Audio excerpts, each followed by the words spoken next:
Po, Katarina Dashnor Sula ka gjetur tani më vendin e tij në listat e kandidatëve për deputet të vitit të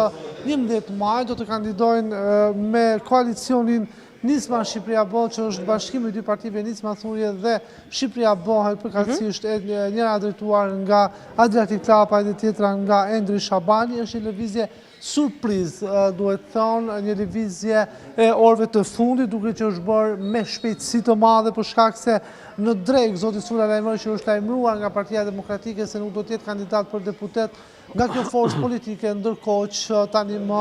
ai është kandidati Nismës Shqipëria Bëhet pikërisht në qarkun e Elbasanit në listë të hapur, ku do të kandidojë dhe do të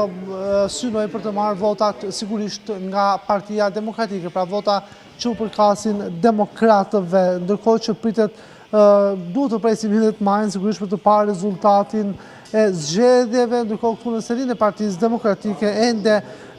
nuk janë dorëzuar në Komisionin Qendror të Zgjedhjeve listat për kandidat për deputet, duke sikur demokratët do ta ndjekin atë traditën e vjetër të trashëguar nga Luzim Basha për dërgimin e emrave në minutat e fundit, pak përpara orës 24:00 në Komisionin Qendror të Zgjedhjeve. Ekipet ligjore tani më janë duke përgatitur dokumentacionin përkatës për të gjithë kandidatët në të gjithë Shqipërinë për t'i dërguar emrat në Komisionin Qendror të Zgjedhjeve, ndërkohë që pritet sigurisht edhe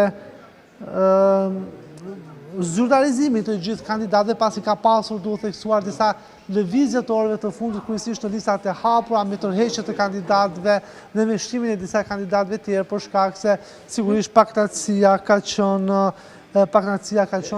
e madhe, duhet të themi, në kampin e Partisë Demokratike. Ka pasur lëvizje për orëve të para të mëngjesit deri në këto orë që po flasim, kur na ndajnë edhe 20 minuta përpara orës 00.